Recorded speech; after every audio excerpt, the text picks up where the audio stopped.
विशालकाय पत्थर के स्ट्रक्चर्स जो हैं जन्नत जाने का रास्ता। उस जगह में इंसान सीधे तौर पर ईश्वर से जुड़ा महसूस करता था, उससे रूबरू होता था। अजीबो-गरीब फिगर्स जिन्हें दफन किया गया है जमीन में काफी अंदर। लंबी पतली नाक, पतले से होंठ, मानो किसी रोबोट के हों। और पृथ्वी से जुड़े स्फीयर्स जिनसे पैदा होती है ऐसी एनर्जी जो जाती है दूसरी दुनिया में। हो सकता है इन पत्थरों को छूकर हम एक ऐसा ब्रिज बनाएं जो हमें दूसरे डायमेंशन में ले जाए। क्या ये प्राचीन मोनोलिथ्स यानी पत्थर के खंभ सिर्फ प्राचीन इंसान की मेहनत का नतीजा है, या फिर ये नतीजा है किसी जबरदस्त ताकत का? उस जमाने में इस तरह की टेक्नोलॉजी लाने वाले और कोई नहीं बल्कि एलियंस ही थे। दुनिया भर में फैले लाखों लोग मानते हैं कि हमारे ग्रह पर एलियंस आते थे।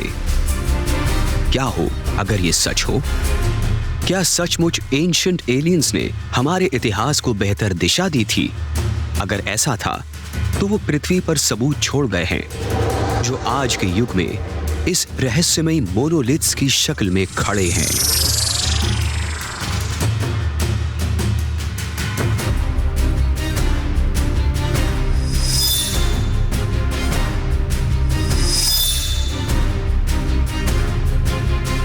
साइंस डॉक्यूमेंट्स मिस्ट्रीज पेश करता है द मोनोलिथ्स।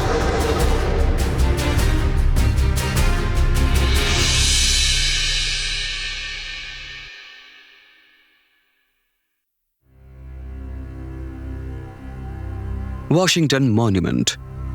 इसे 19वीं सदी में अमेरिका के पहले राष्ट्रपति की याद में बनाया गया था। ये 555 फुट लंबा टावर अमेरिका की राजधानी में बना है। इसका ऊपरी हिस्सा खास तौर पर पिरामिड आकार में बनाया गया है। यह स्मारक दुनिया भर में सबसे ऊंचा स्टोन ऑबलिस्क माना जाता है। ऑबलिस्क शब्द आमतौर पर रेक्टेंगुलर पिलर्स के लिए इस्तेमाल होता है जो ऊपर से हल्के और नुकीले होते हैं, जैसे प्राचीन इजिप्ट में और प्राचीन रोम में उनमें लिखाई भी की गई होती थी। इन पर युद्धों के रिकॉर्ड्स, खास घटनाओं का जिक्र, कभी कभी किसी शाही खानदान का पूरा लेखा जोखा रहता था। और देखिए, यहाँ यूनाइटेड स्टेट्स में भी हमने ऐसा ही कुछ किया है। वॉशिंगटन मॉन्यूमेंट प्रतीक है यूनाइटेड स्टेट्स का और दर्शाता है वॉशिंगटन डीसी की ताकत को। भले ही वॉशिंगटन मॉन्यूमेंट पत्थरों के ब्लॉक से बना हुआ है और ये बहुत हद तक इजिप्शियन ऑबलिस्क की तरह लगता है, और वो ऑबलिस्क्स पूरी तरह अलग हैं क्योंकि वो बने हैं एक ठोस पत्थर से।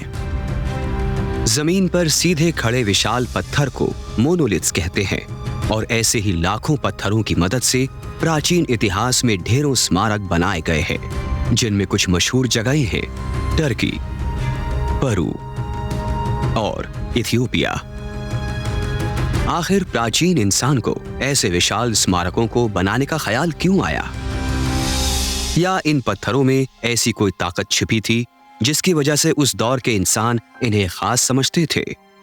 शायद इसका जवाब हमें लंदन से करीब 150 किलोमीटर पश्चिम में इन इंग्लिश कंट्री साइड में मिल सकता है।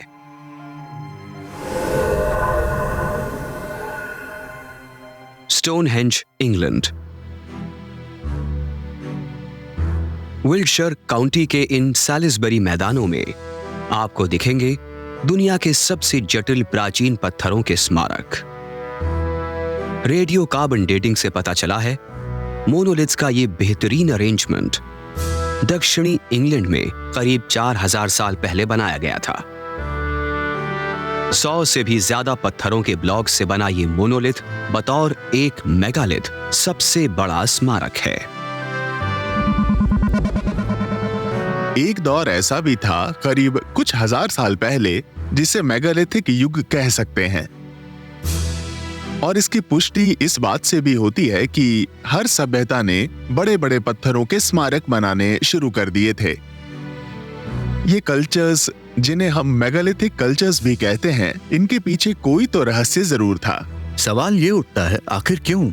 अचानक से ही ऐसा क्या हुआ कि पूरे यूरोप और एशिया के ज्यादातर इलाकों के लोगों ने बड़े बड़े पत्थरों को इकट्ठा करना शुरू किया, उन्हें खुले मैदानों तक खींच कर लाए और फिर उन्हें अजीबो गरीब ढंग से सजा कर रखा गया। स्टोनहेंज, जिसे दुनिया का सबसे मशहूर मेगालिथिक स्ट्रक्चर माना जाता है, इसका नाम इसमें इस्तेमाल हुए मटेरियल से मिला है, जो कि पत्थर है, और साथ ही शब्द हेंज से, जो एक समतल इलाके के चारों ओर फैले गोलाकार के लिए इस्तेमाल किया जाता है।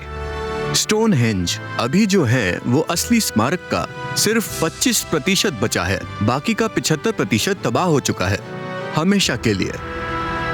शुरुआत में ये 60 बड़े ब्लॉक्स का बना था जो एक परफेक्ट सर्कल बना देते हैं। पर सवाल ये है, कौन थे ये जिन्होंने इतना बड़ा भारी काम किया और इसकी वजह क्या थी? हालांकि सदियों से खोजकर्ता इसके बनने के निश्चित समय का पता नहीं लगा पाए हैं, पर माना जाता है कि स्टोनहेंज की बनावट कई हजार साल के दौरान अलग अलग समय में की गई थी। माना जाता है कि स्टोनहेंज का पहला हिस्सा सिर्फ 3 बड़ी भारी लकड़ियों के खंभे थे, जो अब कार पार्क के एरिया में आता है, और इन पर पेंट कर दिया गया है। ये कम से कम 10,000 साल पुराने माने जाते हैं। स्टोनहेंज के अगले हिस्से का काम लगभग 3200 से 3400 ईसा पूर्व में किया गया था, जब चारों तरफ जमीन में आकार दिया गया, और तब वहां कुछ ही पत्थर थे। फिर कुछ 100 सालों बाद यहाँ ब्लू स्टोन्स लाए गए, और ये पत्थर यहाँ कई 100 किलोमीटर दूर वेल्स के प्रेसली माउंटेन से लाए गए थे। यहाँ के और बड़े पत्थर द ग्रेट सार्सेन स्टोन्स थोड़ा पास की जगहों से लाए गए थे, जो करीब 30 किलोमीटर दूर थे, पर कुछ का वजन तो 50 टन तक है। हजारों टन वजनी पत्थरों को जमीन से काटा गया और कई 100 किलोमीटर दूर तक लाया गया। क्या ये वाकई मुमकिन था कि प्राचीन काल के लोगों ने इतने बड़े बड़े पत्थरों के साथ ऐसा नामुमकिन काम अपने दम पर किया होगा? ऐसा कहा जाता है कि उन्होंने या तो रोलर्स का इस्तेमाल किया होगा या पेड़ों के तनों का, पर अगर उन जगहों को देखें जहां से उन्हें जाना पड़ा होगा तो ये नामुमकिन लगता है। कई ब्रिटिश टीम्स ने इस बारे में काफी गहराई से सोचा कि प्राचीन लोगों ने वेल्स और स्टोनहेंज के बीच की नदियों को कैसे पार किया होगा। उन्होंने बीच की घाटियों को कैसे पार किया होगा। स्टोनहेंज के इन सवालों का जवाब हमें एक और जगह मिल सकता है, वो है आर्थुरियन लेजेंड में। इस लेजेंड के मुताबिक स्टोनहेंज के पत्थरों को आयरलैंड से मर्लिन लेकर आया था, जो किंग आर्थन का जादूगर था। उसमें लिखा है मर्लिन इन सभी पत्थरों को हवा में उठाकर और फिर उन्हें धकेल कर लाया था, वो भी अपने हाथों से। उसने वेल्स से स्टोनहेंज का लंबा रास्ता तय किया था। 20th सेंचुरी के ग्रेट फ्रेंच फिलोसोफर और हिस्टोरियन जॉन मार्केल ने मर्लिन, आर्थर और उनके केल्टिक ट्रेडिशंस के बारे में 40 से ज्यादा किताबें लिखी हैं, और बर्सेल ने पूरा जोर दिया है कि मर्लिन का वाकई अस्तित्व था। और उन्होंने ये भी कहा है कि मर्लिन एक जबरदस्त शक्तियों वाले दूसरी दुनिया के प्राणी थे, जो धरती के लोगों को और भी ज्यादा ताकतवर और शक्तिशाली बनाने आए थे। क्या हम वाकई मर्लिन की कहानियों को प्राचीन इतिहास के इंसानों से एलियन के रिश्तों का एक सबूत मान सकते हैं? और साथ ही इसका भी कि उन्होंने ही ऐसी एडवांस टेक्नोलॉजी दी जिससे ऐसे मोनोलिथ्स को इनकी जगह पर लाकर रखा गया। अगर ऐसा है तो इन स्मारकों को बनाने के लिए सिर्फ पत्थरों का ही इस्तेमाल क्यों किया गया था? हो सकता है वो इसी के जरिए अपने देवताओं को खुश करना चाहते हो, क्योंकि ऐसा देखा गया है कि लोग पत्थर को ही ईश्वर मान लेते हैं, क्योंकि पत्थर का अस्तित्व भी युगों युगों तक के लिए होता है। अगर वो एक ऐसा स्मारक बनाना चाहते थे जो ये दिखाए कि उनकी सभ्यता कितने सालों तक रही, तो पत्थर से बेहतर मटेरियल और कुछ हो ही नहीं सकता था। पत्थरों की अपनी खासियत और खूबियां होती है, जैसे इसकी मजबूती, कठोरता, और कोई दूसरी खूबियां वाले भी होते हैं, जैसे कि क्वार्ट्ज क्रिस्टल, जिनका इस्तेमाल इन सभ्यताओं में खास तौर पर देखा गया है। ब्लू स्टोन्स, जिनमें स्टोनहेंज का आउटर और इनर सर्कल बना है, उनमें क्वार्ट्ज क्रिस्टल है। इन पत्थरों की खूबियां ये होती हैं कि इंसानी शरीर पर अपना असर दिखाती हैं। इनमें हीलिंग प्रॉपर्टीज होती है, ऐसे वाइब्रेशंस होते हैं जिससे पत्थर पकड़ने वाले पर अच्छा असर होता है। और तो और ये भी कहा जाता रहा है कि स्टोनहेंज एक तरह की हीलिंग प्लेस हुआ करता था, जहां लोग आते थे और उनकी बीमारियां दूर हो जाती थी। कुछ शोधकर्ताओं ने स्टोनहेंज के एलियन से संबंध होने के सबूत इस साइट की अलग अलग तरह की बनावट में भी दिए हैं। हर पत्थर की सटीक पोजीशन और एक दूसरे से दूरी इसी ओर इशारा करते हैं। अगर ऊपर से देखें तो स्टोनहेंज आपको हमारे सोलर सिस्टम की बनावट जैसे ही दिखेंगे। ये सभी कॉन्सेंट्रिक सर्कल्स हमारे सोलर सिस्टम के एक एक ग्रह हैं। उन्हें ये सब कैसे पता? और प्राचीन लेखों और प्राचीन परंपराओं में ये कहा गया है, ये ज्ञान हमारे पूर्वजों को किसी और ने नहीं बल्कि एलियंस ने दिया था, यानी ईश्वर ने। कुछ लोगों का मानना है कि स्टोनहेंज एक तरह का कैलेंडर मार्कर था, जिससे प्राचीन लोगों को ये पता चले कि बीज बोने का कब सही वक्त है। और कुछ लोगों का मानना है कि ये एक तरह का खगोलीय कैलेंडर है जो बनाया गया था ये देखने के लिए कि आसमान से कोई खतरनाक उल्का बारिश कब होगी। ये तो हम सभी जानते हैं कि अलग अलग मोनोलिथ्स की पोजीशन से प्राचीन इंसान समर सॉल्स्टिस और विंटर सॉल्स्टिस देखते थे। यहां तक कि वो सोलर सिस्टम्स की मूवमेंट भी देखते थे। तो उस दौर में ऐसा कौन था जिसे एस्ट्रोनॉमिकल कैलकुलेशंस की जरूरत होगी? कहीं वो दूसरी दुनिया के जीव यानी एलियंस तो नहीं थे, या हो सकता है वो बुद्धिजीवी जिन्हें एलियंस यहाँ धरती पर तैयार कर रहे थे, उनकी ट्रेनिंग कर रहे थे ताकि वो तारों को पढ़ सकें, ब्रह्मांड को पढ़ सकें, चांद को और साथ ही ग्रहण को भी। क्या ये मुमकिन है कि दूसरी दुनिया के लोगों ने स्टोनहेंज को सिर्फ इसलिए बनाया था ताकि प्राचीन इंसान तारों के बारे में डेटा इकट्ठा कर सके? अगर हाँ, तो क्यों? और ऐसा खगोलीय ज्ञान देने के पीछे उनका क्या मकसद हो सकता है? एंशिएंट एस्ट्रोनॉट थियरिस्ट्स मानते हैं कि इसका जवाब हमें इंग्लैंड के गांवों में जाकर मिल सकता है, जहां है एक और मोनोलिथिक साइट जो स्टोनहेंज से 16 गुना ज्यादा बड़ी है और ज्यादा रहस्यमयी है।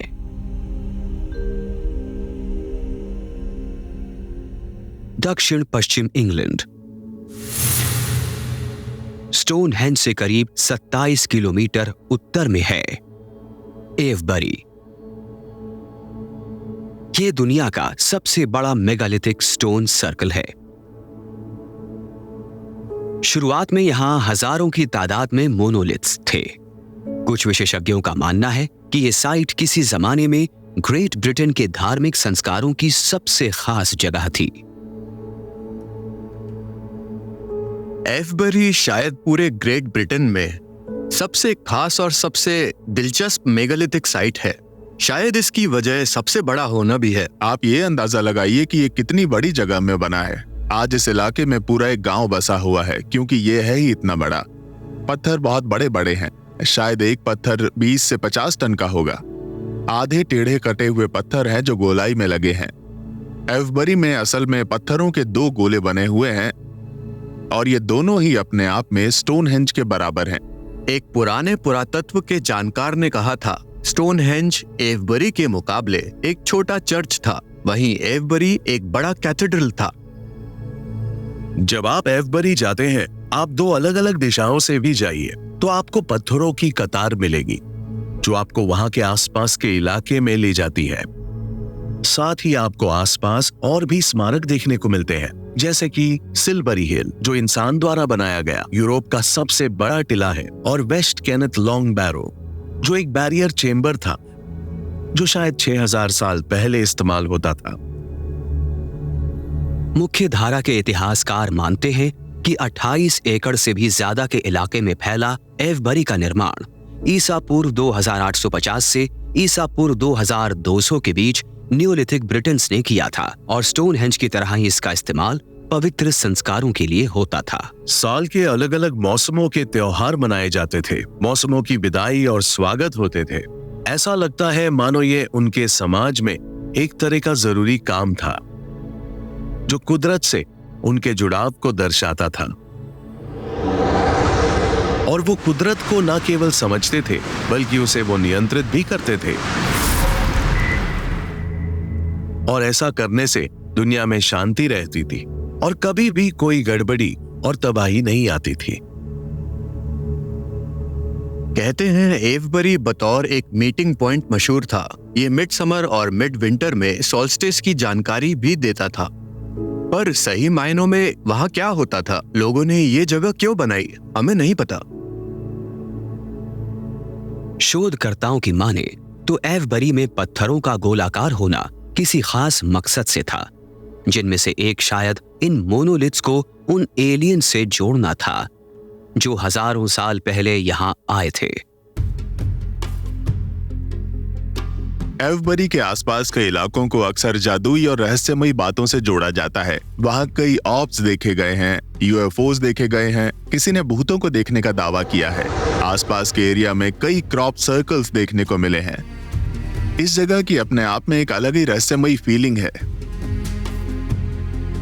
जो भी माइथोलॉजीज एवबरी के इलाकों से जुड़ी हैं, उनमें आसमान का जिक्र है, आसमान से आए जीवों का। उन्होंने कहा कि एक चमकती हुई रोशनी आसमान से धरती पर आती है, लोगों को अलग अलग क्षेत्र में ज्ञान देती है, जैसे एग्रीकल्चर, मैथमेटिक्स, ज्योमेट्री, इंजीनियरिंग। बहुत से केसेस में, जैसे एक बड़ी और बाकी भी जायंट मेगालिथ्स ले लीजिए, जिन्हें उस जमाने के लोगों ने बनाया था या शायद दूसरी दुनिया से आए एलियंस ने, उन्होंने पूरा इलाका छाना और फिर देख परख कर इसे बनाने की जगह ढूंढी। और अपनी इस खोजबीन यानी सर्वे में उन्होंने कुछ बड़े भारी सर्वे मार्कर्स भी छोड़े हैं और कहीं कहीं एवबरी की तरह पत्थरों के गोले बनाए हैं, जिसकी वजह किसी को नहीं पता। आप देख सकते हैं कि एवबरी का जो इलाका है वो पूरी तरह से फेंस्ड है, जहां कुछ खास लोग ही आ जा सकते थे, क्योंकि इन पत्थरों में कहीं ना कहीं उनके देवता निवास करते थे। हो सकता है उन्हें लगता होगा इन मोनोलिथिक स्टोन से वो अपने ईश्वरों से संपर्क कर सकते हैं। और हम एक बार फिर सभ्यता के उस मकाम पर हैं जिन्होंने ये बताने की कोशिश की कि ईश्वर प्रत्यक्ष रूप से धरती पर मौजूद थे। क्या एवबरी की लोकेशन और स्मारक बनाने का सामान यानी पत्थर इसलिए चुना गया ताकि वो एलियन से संपर्क साध सके? और अगर ऐसा था तो शायद ये उस बात का जवाब है कि क्यों प्राचीन काल से पूरी दुनिया में इंसान ही पत्थर की रचनाओं की तरफ आकर्षित रहा है। शायद इसका जवाब एक और रहस्यमय शहर में मिल सकता है, वो शहर जो बना है एक बड़े विशाल पत्थर के ऊपर। सिगिरिया, श्रीलंका, जिसे लायंस रॉक भी कहते हैं। ये प्राकृतिक मोनोलिथ जमीन से 600 फुट ऊंचा है। इसे 1831 में British army officer Jonathan Forbes ने खोजा था। उन्हें वहां एक नेचुरल मोनोलिथ मिला, एक विशाल सीधा खड़ा पत्थर। उस पत्थर पर सीढ़ियां बनी हुई हैं जो ऊपर बने महल तक जाती हैं। ये बहुत ही दूर और सुनसान इलाके में है, वो भी एक सीधी खड़ी चट्टान के ऊपर। सिगिरिया यकीनन एक बुद्धिस्ट मॉनेस्ट्री थी जिसे करीब 1000 ईसा पूर्व में ही बनाया गया था और उसके बाद करीब 500 ईसा पूर्व में वहां के राजा ने इसे अपना किला बना लिया, एक शाही महल। इस पहाड़ी के ऊपर महल के बागान थे, वही बहुत सारी गुफाएं थी और उन गुफाओं में अलग अलग तस्वीरें बनी थी। दीवारों पर बनी ये तस्वीरें जिनमें औरतों को दर्शाया गया है, कई शोधकर्ता मानते हैं कि ये औरतें राजा की सभा की औरतें थीं। वहीं कईयों का मानना है कि ये देवियों का रूप हैं। पर एंशिएंट एस्ट्रोनॉट थियरिस्ट्स की माने तो ये तस्वीरें अतीत में आए एलियंस की बात की पुष्टि करती हैं। हमें कुछ ऐसी बेहद कमाल की तस्वीरें भी मिली हैं जिनमें लोग बादलों से निकलकर आ रहे हैं और वो दरअसल हवा में तैर रहे हैं। और आप इन तस्वीरों को देखकर ये जरूर सोचेंगे कि आखिर हमारे पूर्वज इनमें दिखा क्या रहे थे।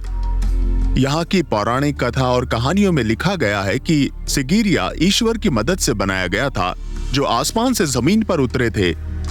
जो उन्होंने देखा था, उन्होंने उसे बड़ी ही खूबसूरती मगर अपने हिसाब से यहाँ दर्शाया है। हम कह सकते हैं कि उन्होंने उन टेक्नोलॉजिकली एडवांस्ड स्पेस ट्रैवलर्स को समझने में भूल की थी। क्या ये मुमकिन है कि ये पेंटिंग्स असल में उन लोगों को दर्शाती हैं जो आसमान से जमीन पर आए थे? एंशिएंट एस्ट्रोनॉट थियरिस्ट तो यही मानते हैं। अगर ऐसा था तो यकीनन इस बात की एक और ठोस वजह होगी कि क्यों प्राचीन इंसान ने इस विशाल मोनोलिथ के ऊपर ही शहर बसाया। हमें अक्सर ये देखने को मिलता है कि हमारे पूर्वज इन करिश्माई पत्थरों की पूजा किया करते थे। कहीं ना कहीं ये पत्थर हमारी दुनिया और ईश्वरीय दुनिया के बीच का माध्यम है, और सिगिरिया में भी हमें इन्हीं बातों की पुष्टि मिलती है। देखिए, मोनोलिथ की ये धारणा लोगों के लिए बहुत ही पवित्र और खास हो सकती है। साथ ही जन्नत को छूती हुई पहाड़ी, इससे मुझे सीधे ध्यान आता है सेलेस्टियल या कहिए कॉस्मिक माउंट मेरू का। बुद्धिस्ट कल्चर में माउंट मेरू एक तरह की अंतरिक्षीय पहाड़ी को कहा गया है, और प्राचीन रचनाओं में इसे सुनहरी रोशनी भी कहा गया है। एक चमकीली आग उगलती रोशनी जो एक पहाड़ी के आकार की है। ये पूरे ब्रह्मांड के बीचों बीच है, और इसकी आगे कई परतें हैं जो फिजिकल सेंस में नहीं है बल्कि एनर्जी के रूप में है। ईश्वर इसकी ढलान में रहते हैं, और जहां उनके महल और उनकी नगरी भी है। माउंट मेरू ईश्वर की जगह थी, जहां इंसान सीधे तौर पर ईश्वर से जुड़ा महसूस करता था, उससे रूबरू होता था। कह सकते हैं कि यही वो रास्ता है जो हमारी दुनिया और जन्नत को जोड़ता है। सिगिरिया बेसिकली माउंट मेरू का एक स्मॉल स्केल रेप्लिका है। हमारे पूर्वज इस पत्थर के ऊपर पहुंचे और उसके ऊपर ही ढांचा बनाने लगे। उन्होंने ये सोचा होगा कि इस खास जगह पर हमें ये पत्थर मिला है, तो क्यों ना इस जगह को इस तरह इस्तेमाल किया जाए जहां से ऊपर आसमान में बैठे देवताओं से आदान प्रदान किया जा सके। क्या ये मुमकिन है, जैसा एंशिएंट एस्ट्रोनॉट थियरिस्ट्स मानते हैं, कि सिगिरिया को एलियंस के सम्मान और उनसे जुड़ने के लिए बनाया गया था?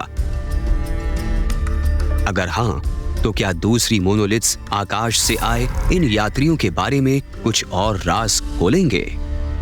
शायद इसका सबसे बड़ा सबूत पत्थरों में ही तराशा हुआ है, जो कि यहां से आधी दुनिया दूर मौजूद है।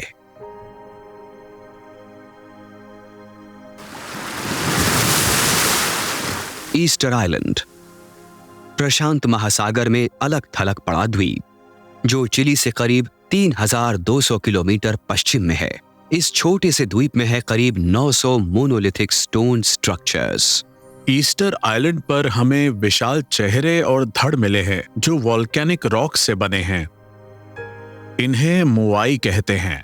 कुछ तो करीब 30 फीट या उससे भी ऊंचे हैं और करीब 75 टन वजनी।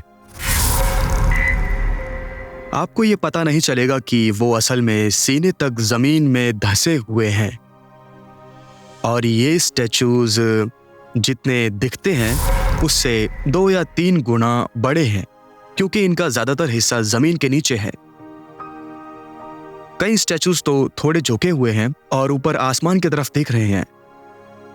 वो आइलैंड में अंदर की तरफ बीचों बीच देख रहे हैं, और साथ ही ऐसा लगता है वो आसमान में देख रहे हैं। मुझे तो लगता है उनका कोई ना कोई नाता उस लोक से है, जन्नत से जरूर है।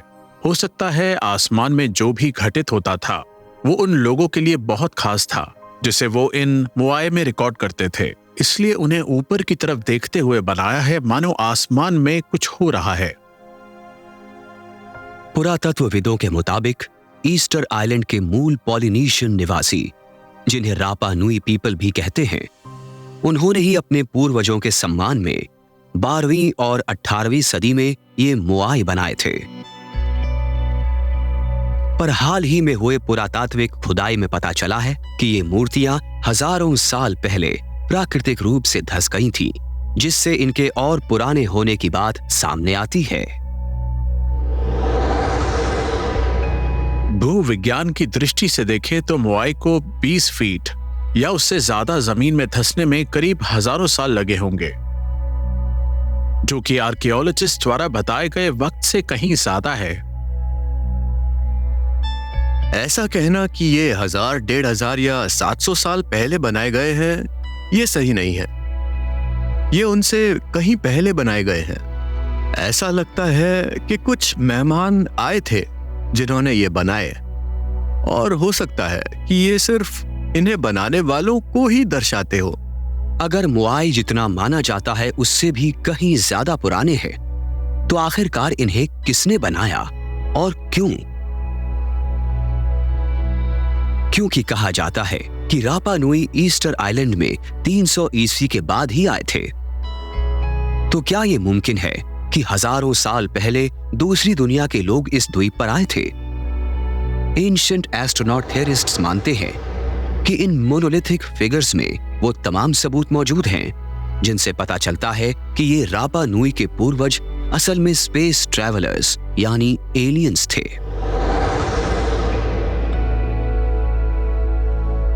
हम इस बात से मना नहीं कर सकते कि ये उनके दूसरे ग्रहों के पूर्वजों के चिन्ह हैं। ये तमाम स्टैचूज हैं और आप किसी भी चेहरे को ध्यान से देखिए, वो ईस्टर आइलैंड की तरह नहीं दिखते हैं। जो स्टैचूज उन्होंने बनाए हैं वो रोबोट्स की तरह हैं, जिनकी पतली लंबी नाक हैं, पतले होंठ हैं। वो किसी भी एंगल से ईस्टर आइलैंड के लोगों की तरह नहीं हैं। तो आखिर वो किसे रिप्रेजेंट कर रहे हैं? उनके पतले लंबे सिर हैं और पीछे से खोपड़ी वैसी ही शेप में है जैसे हम नाज़का में, इजिप्ट में और दुनिया के दूसरे हिस्सों में देखने को मिली थी। आखिर ये लोग थे कौन? ईस्टर आइलैंड में मौजूद इन स्टोन फिगर्स का चेहरा आसमान की तरफ होना एक ये बात भी दर्शाता है कि ये जहाँ से आए हैं वहाँ की तरफ देख रहे हैं, पर इसलिए नहीं कि वो ये बात भूल गए हैं, बल्कि इसलिए ताकि इंसानों को हमेशा ये बात याद रहे। क्या ये मुमकिन है कि मोआई सिर्फ दूसरी दुनिया के लोगों का ही प्रतिरूप है जो अपनी आने की जगह की तरफ देख रहे हैं? एंशिएंट एस्ट्रोनॉट थियरिस्ट्स इसका जवाब हाँ में देते हैं और सबूत में एक ऐसे ही पत्थर की मूर्ति का जिक्र करते हैं जो हजारों किलोमीटर दूर दक्षिण पूर्वी एशिया में है। बाडा वैली, इंडोनेशिया। सुलावेसी आइलैंड की वीरान पहाड़ियों के बीच 20 से भी ज्यादा मोनोलिथ्स खेती के इलाके में फैले हुए हैं। मुख्य धारा के इतिहासकार मानते हैं कि इन स्टैचूज का निर्माण ईसा पूर्व के 1000 साल के अंदर हुआ है और इनके बनने का असली वक्त नहीं पता चल पाया है।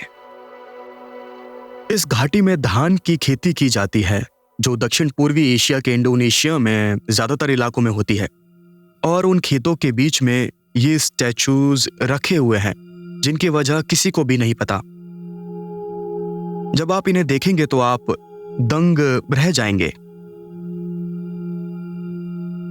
ये पत्थर इस गहरी घाटी में नदी के पास मौजूद है और कुछ ही किलोमीटर दूर आपको बड़े भारी 100 टन के पत्थर देखने को मिलेंगे। पर इन बड़े पत्थरों को ऊपर खेतों तक लाना और फिर ऐसे खड़ा करके उन्हें तराश कर ऐसे 15 फुट के स्टैचू बनाना, आप अंदाजा नहीं लगा सकते कि ये उन्होंने किया कैसे और क्यों किया। इसमें कोई शक नहीं, इंडोनेशिया की बाडा वैली में हमें कुछ बेहतरीन मेगालिथिक स्ट्रक्चर्स मिले हैं। ये विशाल स्टैच्यूज बहुत हद तक वैसे ही स्टैच्यूज हैं जो हमें ईस्टर आइलैंड में मिले हैं। पर ऐसा कैसे मुमकिन है कि हजारों किलोमीटर दूर मौजूद इन मोनोलिथ्स में इतनी समानता है? कुछ खोजकर्ता मानते हैं कि इसके पीछे सिर्फ एक ही वजह हो सकती है, एलियंस का दिमाग। इनमें एक ही तरह की कार्विंग देखने को मिलेगी। ये चेहरे एलियन की तरह दिखते हैं। ये बहुत ही सिमेट्रिकल हैं, बहुत खूबसूरती से तराशे हुए। इन्हें देखकर लगता है किसी बेहद कुशल कारीगर ने इन्हें बनाया है। मेरे ख्याल से वो कुछ ऐसा बनाना चाहते थे जो उनके पूर्वजों की तरह दिखे, उनके ईश्वर की तरह। और ये पत्थर कहीं ना कहीं उनके ईश्वर की याद में बने थे और उनकी मदद से वो उनसे जुड़ा महसूस करते थे। और वो आने वाली पीढ़ियों को भी ये बताना चाहते थे कि ये हमारे ईश्वर की याद में है जो कभी यहाँ आए थे और फिर हमें छोड़कर चले गए। पर जैसा एंशिएंट एस्ट्रोनॉट थियरिस्ट्स मानते हैं, क्या ये वाकई मुमकिन है कि प्राचीन काल में इंसानों ने ये मोनोलिथ्स दरअसल दूसरी दुनिया से आए एलियंस के सम्मान में बनाए थे। और अगर ऐसा है तो क्या पूरी दुनिया में मौजूद इन मोनोलिथ्स का आपस में कोई और गहरा ताल्लुक है? कुछ शोधकर्ताओं का मानना है कि इसका जवाब हमें इन गोल पत्थरों की जांच से मिल सकता है जो कोस्टा रिका के जंगलों में छुपे हुए हैं।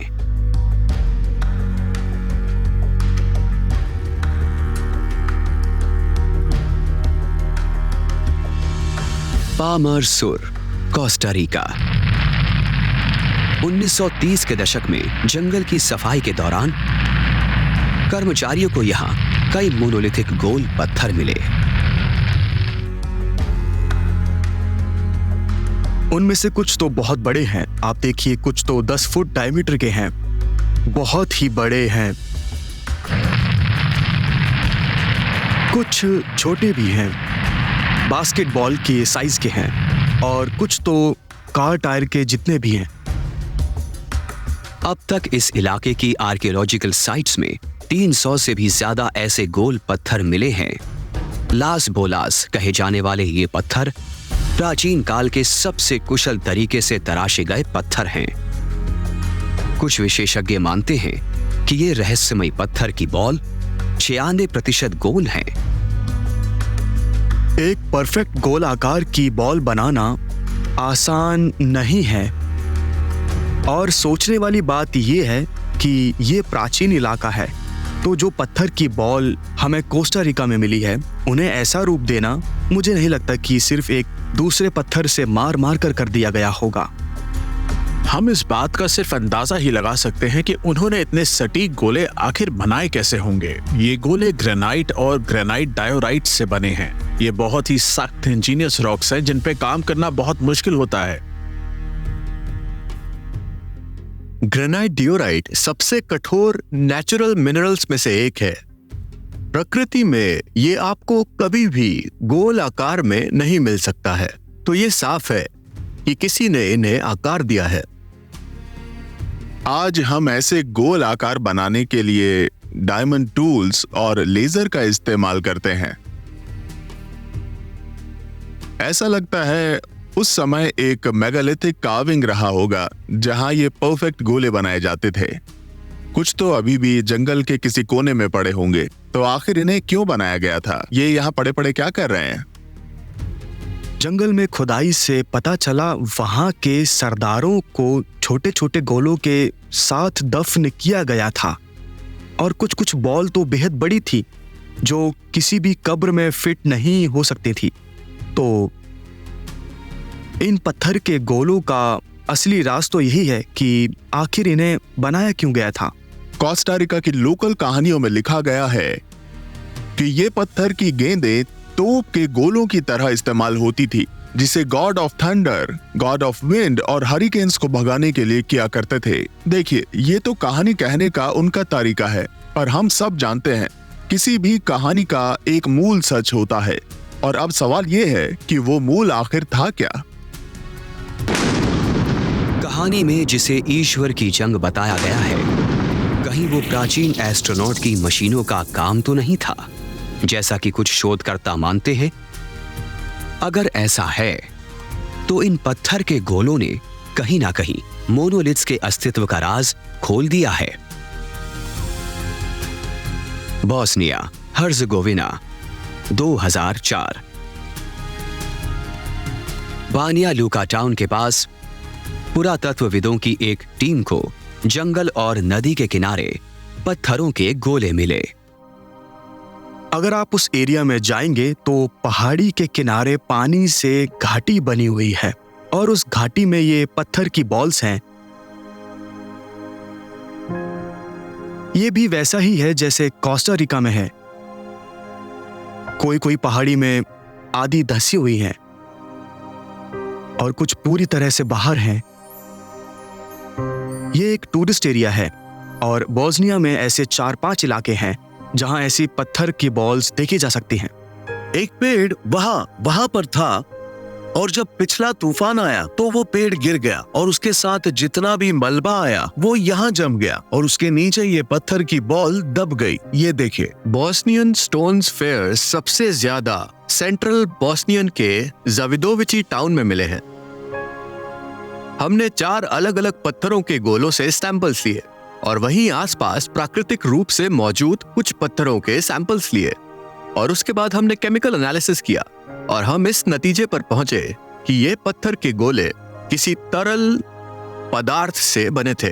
पहले पिघला हुआ मटेरियल लिया, फिर उसमें ऐसी चीजें मिलाई गई जिससे वो मटेरियल और बेहतर बने और फिर उसे सांचे में डाल दिया। फिर सूखने के बाद जब उसे खोला गया तो उन्हें ऐसा परफेक्ट शेप का गोला मिला होगा। बाकी दूसरी मोनोलिथ्स की तरह शोधकर्ताओं का मानना है कि इन गोलों का इस्तेमाल भी अनुष्ठानिक संस्कारों में होता था। पर क्या ये मुमकिन है कि इन मोनोलिथ्स का निर्माण कोस्टा रिका के पत्थर के गोलों की तरह एलियन से संपर्क साधने के लिए किया गया हो, जैसा कि एंशिएंट एस्ट्रोनॉट थियरिस्ट्स मानते हैं? इन पत्थर के गुणों के बारे में ये बात भी कहते हैं कि ये एक तरह के स्टार मैप्स थे और उन्हें ऐसे धकेला जाता था और वो दर्शाते थे कि स्टार्स कहाँ हैं और उनका दूसरे इलाकों से क्या संबंध है। तो ये हो सकता है कि ये किन्हीं एलियंस का मैप हो। ये भी कहा जाता है कि ये पत्थर की बॉल्स ध्यान लगाने के काम आती थी। वो एक तरह के फिजिकल डिवाइसेस थे जिन्हें कहीं ना कहीं छू कर या इनके साथ काम करके इंसान किसी दूसरे डायमेंशन से खुद को जोड़ सकता था। और हो सकता है यहाँ पर हम उस सभ्यता का काम देख रहे हैं जिन्हें पता था कि जहाँ इन गोलों को रखा गया है वो एक तरह के पावर स्पॉट्स थे जिनमें एक तरह की एनर्जी थी जिसकी मदद से वो ध्यान लगा पाते थे और उन आयाम में पहुंच जाते थे जिससे वो ईश्वर से बात कर सकते थे। और शायद यही वजह है कि ये पत्थर के गोले ऐसी जगहों पर मौजूद हैं। जैसा कुछ शोधकर्ता मानते हैं, क्या इन गोल मोनोलिथ्स को पूरी दुनिया में इन खास जगहों पर इसलिए रखा गया था ताकि एक जबरदस्त कॉस्मिक एनर्जी ग्रिड तैयार हो सके? अगर ऐसा था तो कहीं ये पत्थर के गोले और बाकी के मोनोलिथ्स एलियंस के टूल्स तो नहीं जो किन्हीं खास जगहों पर रखे गए थे, ऐसे पोर्टल्स जिनसे वो पृथ्वी पर आते थे? और क्या ये मुमकिन है कि उन एडवांस्ड एलियंस ने कुछ और सबूत छोड़े होंगे, शायद यहां पृथ्वी पर नहीं पर करीब 22.5 करोड़ किलोमीटर दूर?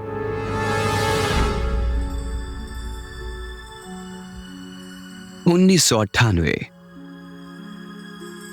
मार्स ग्लोबल सर्वेयर ने ऐसी तस्वीर खींची जो एक मोनोलिथ की तरह लगती है। ये फोबोस पर था जो मंगल का चक्कर लगाने वाले 2 चांदों में से एक है। मार्स के चांद पर फोबोस में एक चौंका देने वाला ऑब्लिस्क दिखा या मोनोलिथ दिखा जिसे फोबोस मोनोलिथ का नाम दिया गया। चांद पर जाने वाले दूसरे व्यक्ति बज ऑल्ड्रिन ने इसके बारे में अलग बात कही। उन्होंने कहा कि ये एक आर्टिफिशियल चीज थी और अगर हम वहां जाकर इसे जांचने की कोशिश करेंगे तो ये इतिहास के प्रति हमारा नजरिया ही बदल देगा। मंगल के चांद पर वाकई वो एक ओबलिस्क था जो वहां अप्राकृतिक रूप से मौजूद नहीं था, पर किसी समय पर एलियंस ने वहां जाकर उसे रखा था। अगर ऐसा था तो जैसा कुछ शोधकर्ता मानते हैं, उन्होंने ऐसे ही स्मारक दूसरे ग्रहों और दूसरी आकाशीय जगहों पर बनाए होंगे जैसे पृथ्वी पर बनाए थे। इजिप्ट में कई ऑब्लिस्क्स देखने को मिलते हैं और वो ऑब्लिस्क्स कम से कम 4 से 5 साल पुराने हैं और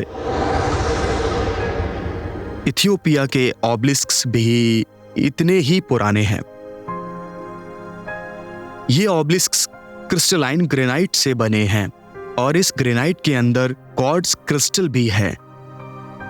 तो ऑब्लिस्क्स अपने आप में एक क्रिस्टल टावर की तरह है जिसमें वो सभी खूबियां हैं जो एक क्वार्ट्ज क्रिस्टल किसी टेक्नोलॉजी को देता है। ये एक एंटेना है और किसी भी एंटेना का काम होता है ब्रॉडकास्ट रिसीव और साथ ही ब्रॉडकास्ट भेजना भी। और देखिए ना, ये प्राचीन ऑब्लिस्क्स एक दौर में तो ये पूरी दुनिया में बने हुए थे। ऐसा लगता है कि ये एक दुनिया भर में फैला हुआ सिस्टम था जो आज के वायरलेस ब्रॉडकास्टिंग सिस्टम की तरह था। इन ऑब्लिस्क्स की मदद से वातावरण में पावर ब्रॉडकास्ट की जाती थी और पूरी दुनिया में किसी भी कोने से वो पावर रिसीव की जा सकती थी। ये कुछ आज के ज़माने की रेडियो या कोई टेलीविज़न की तरह है, या एक सैटेलाइट फ़ोन या कंप्यूटर की तरह। मुझे तो ये एक सिस्टम की तरह लगता है जो एलियन ने हज़ारों साल पहले हमारे पृथ्वी में सेट किया था। और चौंकाने वाली बात यह है कि उन्होंने ये सिर्फ हमारे ग्रह पर नहीं किया। हो सकता है जब हम मार्स पहुंचे तो हमें वहां भी ऐसे ऑब्लिस्क्स मिले। जैसा कि कुछ शोधकर्ता मानते हैं, क्या ये मुमकिन है कि पृथ्वी पर मौजूद मोनोलिथ्स का फोबोस के ओब्लिस्क से एक गहरा ब्रह्मांडीय नाता है और साथ ही किसी वक्त में पूरी दुनिया में फैली ये मोनोलिथिक साइट्स एक तरह के एडवांस सिस्टम का हिस्सा थी जिनकी मदद से एनर्जी ली जाती थी और बांटी जाती थी। ये तो सच है कि इन ओबेलिस्क्स में सिर्फ पत्थर की ही खास बात नहीं है, उनके इर्द गिर्द एक अलग एनर्जी फीलिंग है और जिस तरह से ये पत्थर सेट किए गए हैं ये उनके मुताबिक काम करता है, भले ही वो सर्कल में रखे हों या लाइन में या कहीं अकेले ही क्यों ना हो। वो आकाशीय ऊर्जा को लेकर उसे ट्रांसमिट करते हैं और लोकल एरिया में डाउनलोड करते हैं। ये एक तरह से आकाशीय और दूसरे आयाम से पृथ्वी पर लगातार आ रही ऊर्जा को फैलाने का जरिया था। ईस्टर आइलैंड जैसी जगहें हैं या दूर सुदूर जंगल या भले ही कठिन पहाड़ियां हो, अगर आप उस एनर्जी पैटर्न में आते हैं और एनर्जी को रिसीव कर सकते हैं तो आपको पावर मिलती रहेगी। हो सकता है ऐसे बड़े पत्थर जो पूरी पृथ्वी में फैले हों किसी एनर्जी ग्रिड का हिस्सा होंगे जो हमारे ग्रह में फैली हुई थी, जिनसे प्राचीन सभ्यताएं जुड़ी थीं, जिनसे पृथ्वी के अलग अलग हिस्सों की एनर्जी साथ में जुड़ी थी। कुछ तो कॉस्मिक एनर्जी को पृथ्वी की एनर्जी से मिलाते थे और उनका इस्तेमाल अलग अलग तरीकों से करते थे जिन्हें पूरी तरह समझने में अभी भी वक्त लगेगा। ये मेगालिथिक लैंडस्केप खास तौर पर इसलिए डिजाइन किए गए थे ताकि उन जगहों को बाकियों से अलग दिखाया जा सके, क्योंकि वो जिस खास जगह पर बनाए गए हैं वहां की जबरदस्त एनर्जीज का इस्तेमाल वो अपने लिए करते थे। पत्थरों की लोकेशन एक बहुत खास पहलू है। अब आप स्टोनहेंज को ही लीजिए तो हम देख सकते हैं कि उन पत्थरों के नीचे पानी है। पानी के बहने से एनर्जी पैदा होती है और पत्थरों में वो एनर्जी आती है और धीरे धीरे रिलीज होती है। प्राचीन लोग इन मोनोलिथ्स के पास खड़े होकर अपने हाथ इन पर रखते थे और उस एनर्जी को अपने अंदर लेते थे।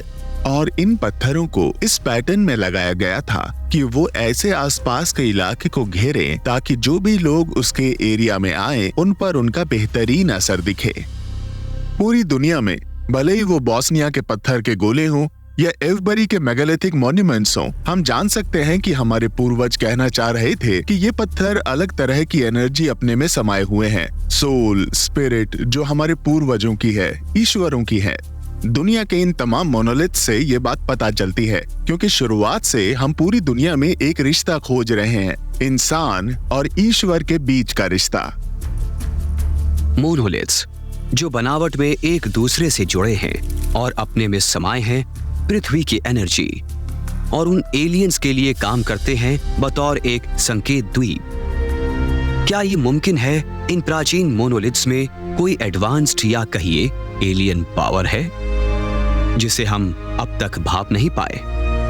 अगर ऐसा है तो क्या होगा जब उठेगा इन मोनोलिथ से रहस्य? अगर आपने अभी तक हमारे चैनल को सब्सक्राइब नहीं किया है तो अभी क्लिक करके सब्सक्राइब करें ताकि आप हमारी आने वाली रोचक वीडियो से अपडेटेड रहे। धन्यवाद।